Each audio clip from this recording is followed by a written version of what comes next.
दोस्तों, अगर मैं आपसे पूछूं दुनिया की सबसे कठिन मशीन कौन सी, रॉकेट, मिसाइल, एयरक्राफ्ट कैरियर? नहीं। आज मैं आपको ऐसी मशीन दिखाने जा रहा हूं जिसे दुनिया के केवल कुछ ही देश बना सकते हैं। यह साधारण मशीन नहीं, यह है 700 मेगावाट न्यूक्लियर स्टीम जनरेटर।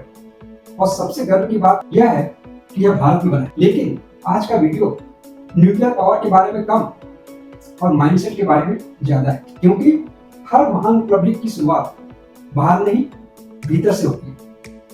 नमस्कार, मैं हूं सेवक। अगर एक कहानी या घटना आपकी सोच बदल दे तो शायद वही कहानी या घटना आपकी जिंदगी भी बदल सकती है। Welcome to change comes from within. आखिर स्टीम जनरेटर होता क्या है? इमेजिन कीजिए, आपके घर में प्रेशर कुकर है, नीचे आग जलती है, अंदर पानी गर्म होता है, भाप बनती है। अब इसी सिद्धांत को 1000 गुना बड़ा कर दीजिए। न्यूक्लियर रिएक्टर में यूरेनियम के एटम्स टूटते हैं, हीट पैदा करते हैं, और लेकिन यह हीट सीधे टरबाइन तक नहीं जाती, बीच में होती है।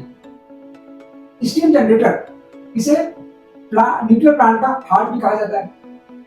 इसके अंदर हजारों यू शेप ट्यूब्स होती है। एक तरफ रेडियो एक्टिव हैवी वाटर बहता है, दूसरी तरफ बिल्कुल साफ पानी। दोनों कभी नहीं मिलते, केवल हीट ट्रांसफर होती है, इसलिए स्टीम बनती है। लेकिन रेडिएशन बाहर नहीं आता। यही इसकी इंजीनियरिंग की खूबसूरती है।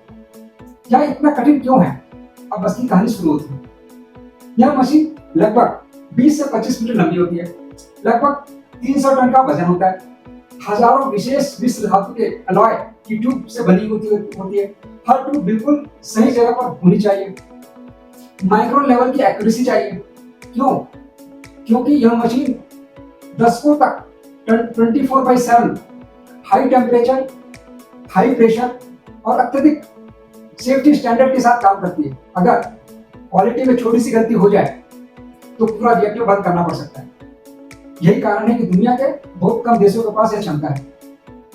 गुजरात के हजरा में लार्सन टूब्रो की हैवी इंजीनियरिंग फैसिलिटी में यह स्टीम जनरेटर बनाया गया। 5 जून 2026 को प्रधानमंत्री नरेंद्र मोदी ने इस फैसिलिटी का दौरा किया और भारतीय इंजीनियरों को की उपलब्धि को देखा। यह केवल फैक्ट्री विजिट नहीं था, यह संदेश था, India can build world class strategic equipment.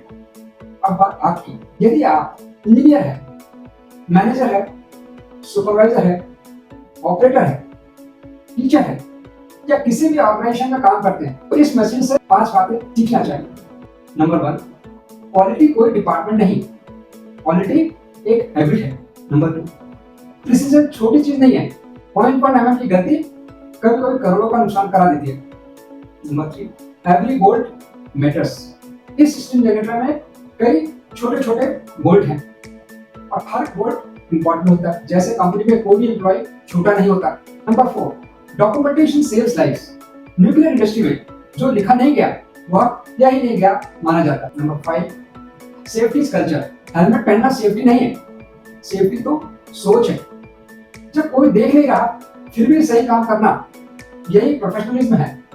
पहले भारत टेक्नोलॉजी इंपोर्ट करता था, आज design, manufacturing, inspection, heavy forcing, assembling सब कुछ भारत में हो रहा है।